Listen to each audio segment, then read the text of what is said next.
All right, hey everybody. Um, Today is the 27th of April, and I just posted all of the work for this week. And today we're going to be getting through two things. Those two things are the measures of spread. And those two things, as parts of that, are interquartile range and mean absolute deviation. So first, we talk about what that means, and then what those things mean with the definition at the top of the page, and then I'll go into how to solve for each and how to and Wednesday we'll get into what they mean, if that makes any sense. Okay, so let's first talk about the interquartile range. There's a word in there that we mentioned last time on Wednesday, and that was the word quartile. Maybe it was Monday. Talk about the upper quartile and the lower quartile. Okay, so the upper quartile was when both of them were when we lined up all the numbers from least to greatest, and then we found the median, and then kind of broke those two halves, the upper half and the lower half, in half again, and then found those lower and upper quartiles. And there's a new word right there called range. Well, interquartile means between the quartiles. So, and the range is like the distance between them. So what you will end up doing is we're gonna figure out how far it is between the first and the third quartile with a little bit of math. Okay. Now, for mean and absolute deviation, what that's going to look like, I'm going to break that into the three words there: mean, absolute, and deviation. Mean is the same thing we talked about last week, where it's kind of what you know is the average when you add them all up and divide by the total number. So if there's 10 grades, you add up your scores for all 10, divided by 10, and then that's it. That would be the mean. Now let's break it into absolute. All right. Well, I don't know if you've gotten here yet, and I think you've seen it in other classes before this one in middle school. There's these two little bar signs around the number. So if I have like -7,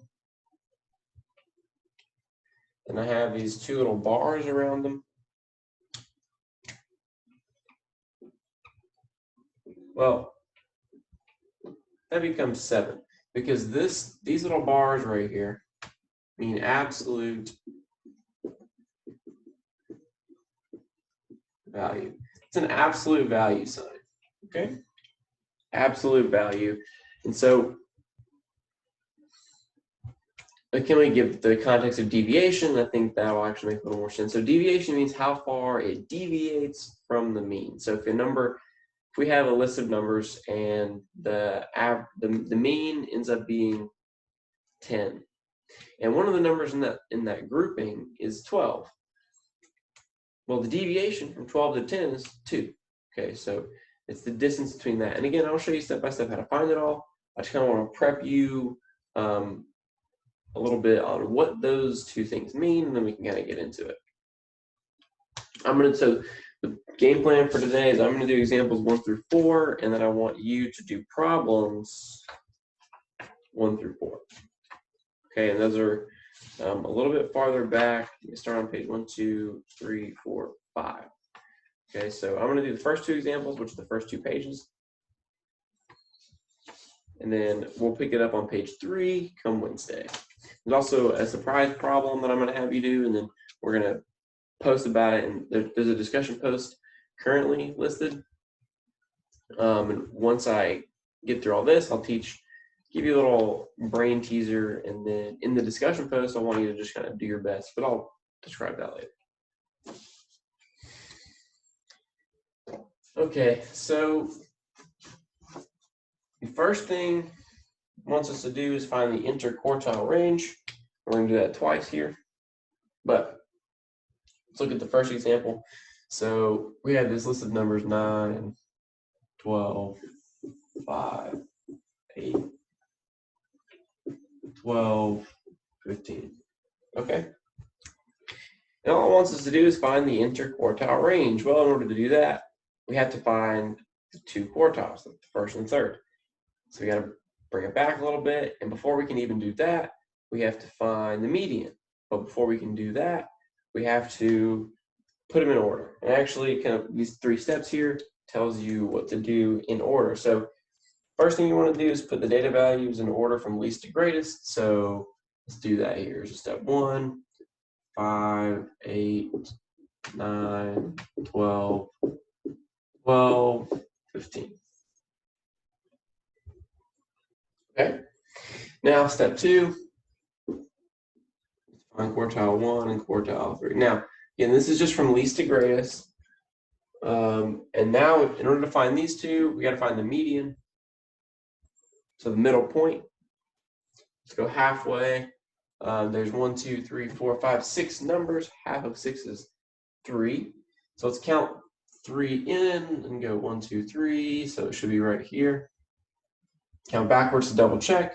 1, 2, 3 should be right there. All right. It doesn't really matter what that number is right now because we're not looking for the median. We just know it's there. So now we got to count. Again, cut these 2 halves in half again, and you can count. So there's 3, and so if the halfway point would be count 1 in. That's about halfway. Count 1 in. That's halfway. So that would be one of them, and then cut it in half, and that's kind of the number you'd be left with. I think it's important. Excuse me.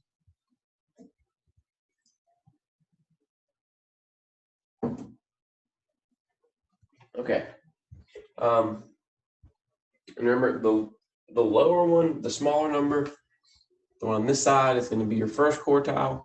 So that's 8, quartile 1, and then up there, your third is going to be 12. All right. And now I want you to step 3 is calculate the IQR, interquartile range we've been talking about, by calculating Q3 minus Q1. It sounds a little more complicated than it is. For step 3, all you're going to do is take Q3, subtract it. Oh, that's an 8. Spoilers. This would be Q1. And so what that looks like is 12 minus 8, and that's 4. So for this problem here, the interquartile range is 4.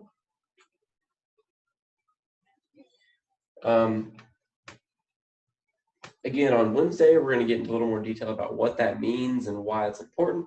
But for today, I think it's important to know just how to get it. And let's practice on the calculation so we can get to the reasoning behind it a little bit later.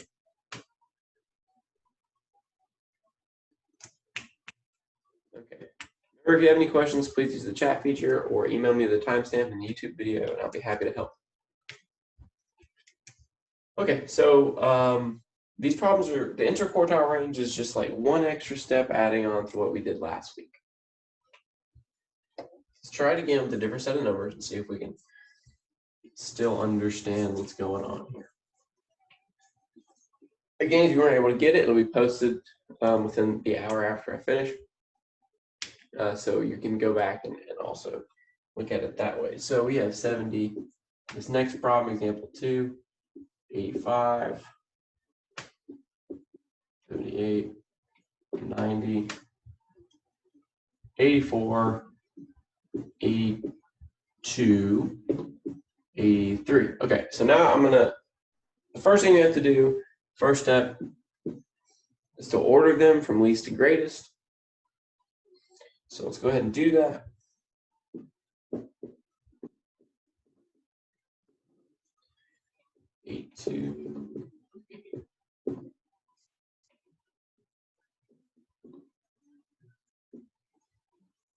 All right. The board's kind of far from me. All right. So we take our numbers and we order them least to greatest. I believe that's it. Yeah. Okay. Now the second step is to find Q1, Q3. All right. But again, remember, to do that, we got to find the median. So let's look here. We have 1, 2, 3, 4, 5, 6, 7 numbers. Now remember, this other way we can do the median. In blue, we cross it off. cross it off, cross it off, cross it off. You kind of go in from each side until you find, there's your median. And what that's going to do is cut the rest of the numbers in half. It's going to have a lower half and an upper half. Okay? Now, you want to do the same thing for the lower half until you get the middle. So if I'm going to imagine the double crosses is where I'm at. Okay, so this is my first quartile. And again, you cross out the lower one, cross out the upper one until you meet in the middle, and then you have a number there for my upper quartile. So my first one is 78, and my upper is 85.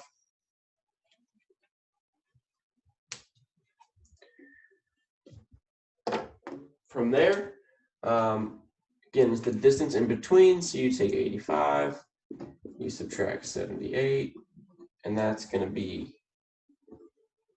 7.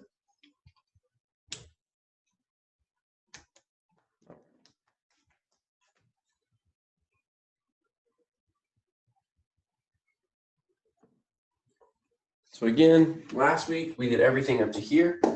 The only step we're adding is subtracting the 2. And this is my interquartile range, my IQR.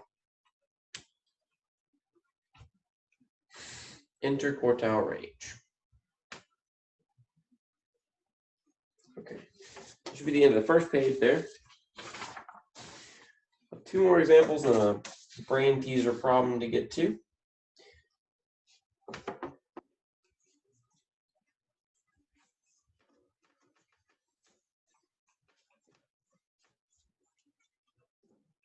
Okay, so example 3 is going to be find the mean absolute deviation of the MAD of the given data set. So again, this is, we're adding, this time it's going to be 2 more steps, 3 more steps onto what we did with the mean, but it all is founded in something we did last week, which was the mean. So it all kind of grows out of the mean, but it adds in a few more steps. So first, let me write down all of our numbers.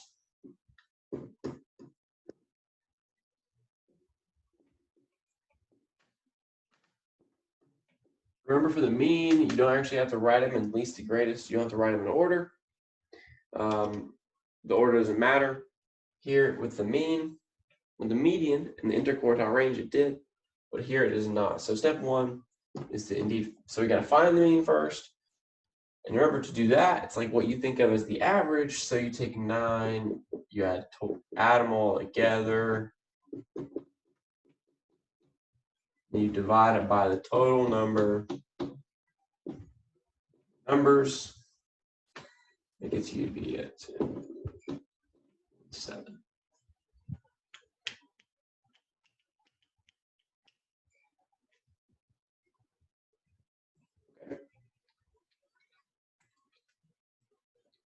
I went ahead and did the math beforehand, just so I could, for brevity's sake. So what you'll do is you'll add them all up and you'll divide by 6, and that should give you 10.17.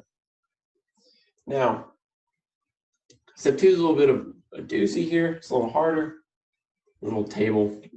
Do my best to write down the table. So we have our data points.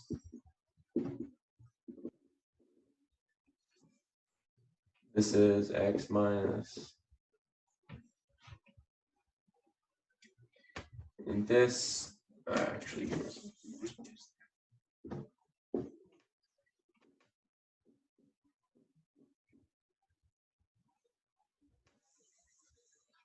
I'll get to what those mean in a second here. But first, our data points are 9, 12, 5, 8, 12, 15.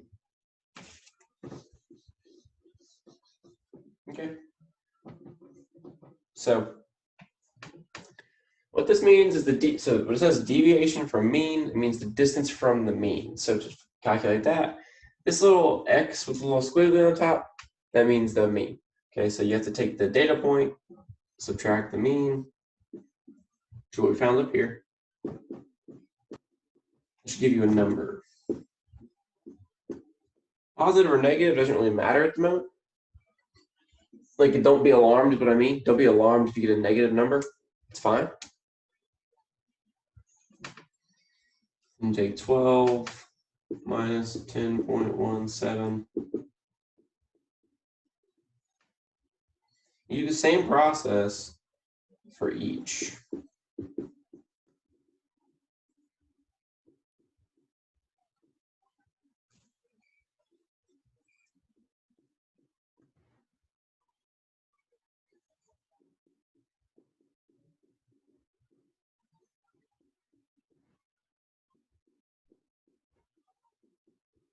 That's what should go in your little table here. And luckily, all this can be written in a text box if that helps.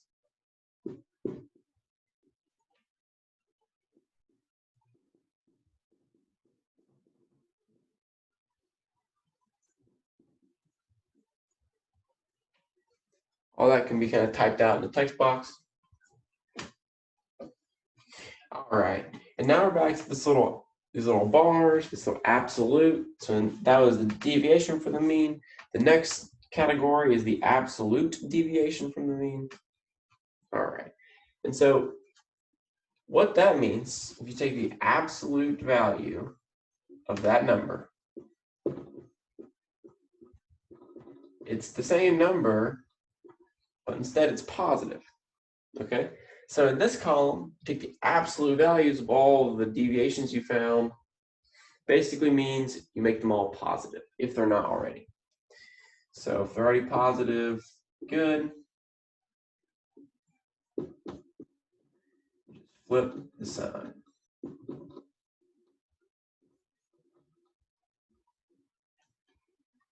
You just flip the sign there.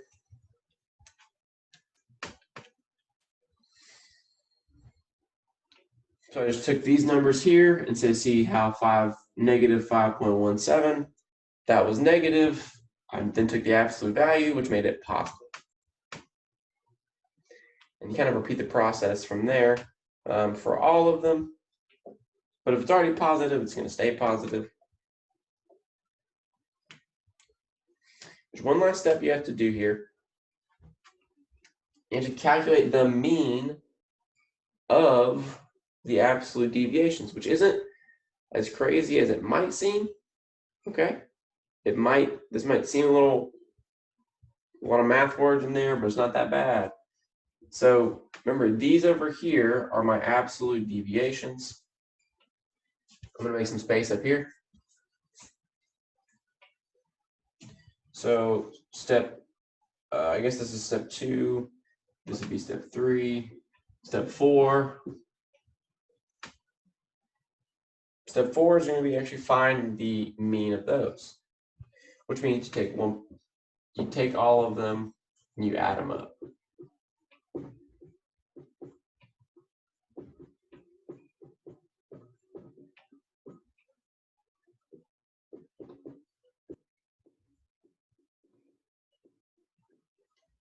And you divide it by the total number you have. So 1, 2, 3, 4, 5, 6. Give you a number there, and I think it gives you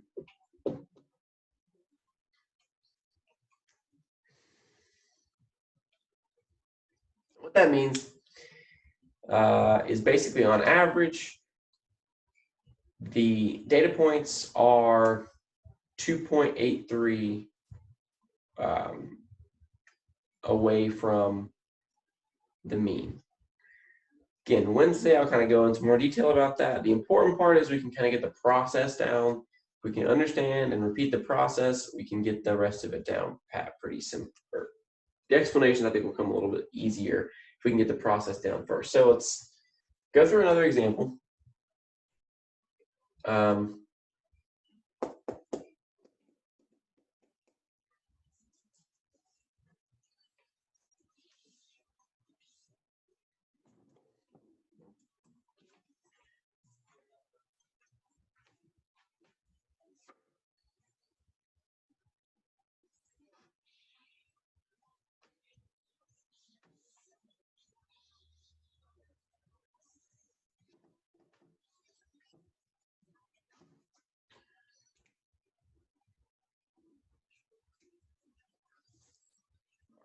So the first step here, this is example 4. The first step is going to be to find the mean again. So step 1, what we're going to do is we're going to take all the numbers, 70, 85, 78, 90, 84, 82, 83. We're actually going to add them all up. So let me do that real quick. We're going to take all the numbers. Remember, order doesn't matter here. We're going to add them all up, and we're going to divide it by the total number of numbers. We got 1, 2, 3, 4, 5, 6, 7. Okay, so when we do that, it gives us 81.7. That's our mean. Okay, that's what we did last week. The rest of this is what we're adding today. And then Wednesday, we're going to add a little bit more with the explanation. So again, I'm going to list out all my data points here. So 70, 85, 78.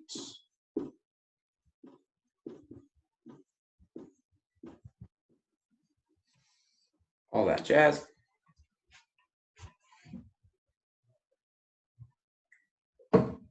Excuse me. And then what we'll do is we'll take the data point and subtract the mean. So again, 70 minus 81.7, and you repeat the process. So it's going to be negative 11.7.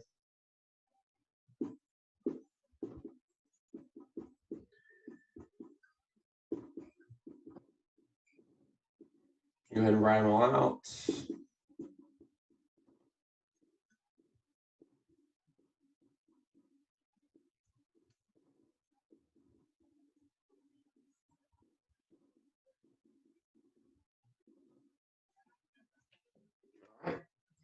So going piece by piece here, you should get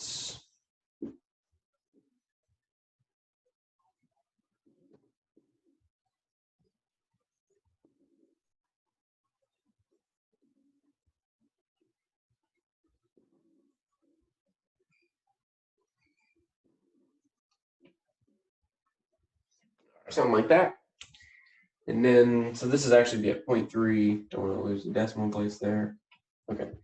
And then the last thing of there, the last column we have is the absolute value of all of the numbers we just found, which means the positive value of the numbers we just found.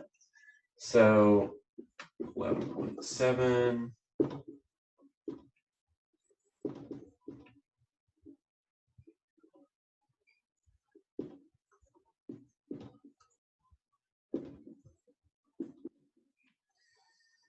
All right. Now what we're going to do, we're going to add them all up, all of these up. We're going to add all those up and divide by the total number of points, which is like 7. Okay. So this time around, I'm just going to erase this real quick. So what we'll do, take all of those.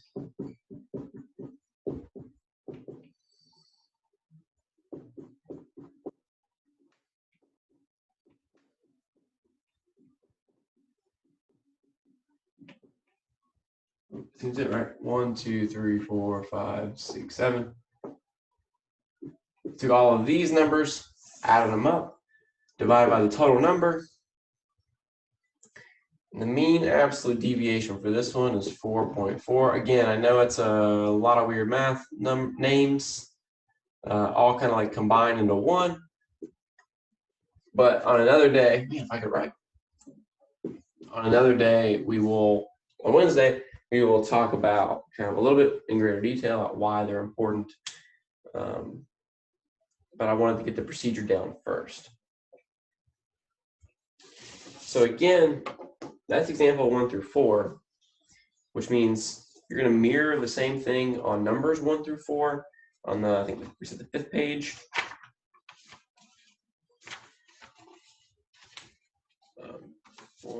Yeah, it starts on page 5.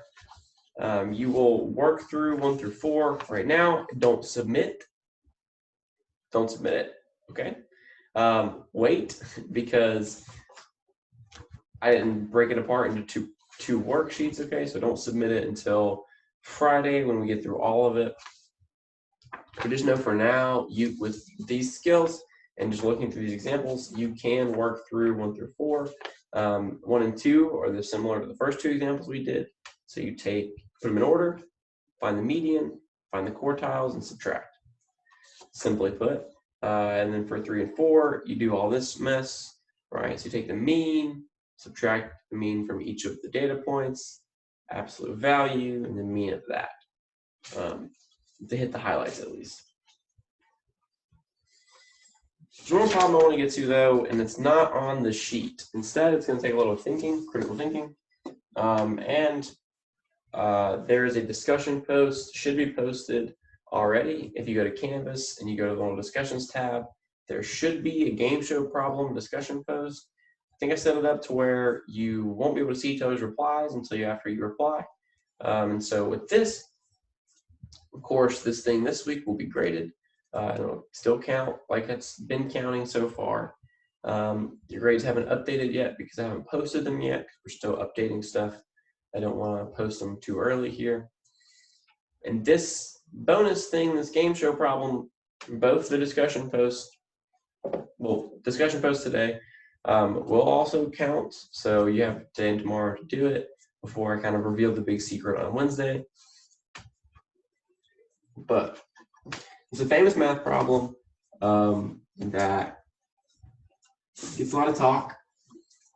However, I don't want you to, I'm not going to give you the name of the problem, so I want you to just look it up and then tell me the answer. I really want to know what you think, and I kind of want to know in your words and your logic, kind of your reasoning behind which door you choose. So let me talk about that.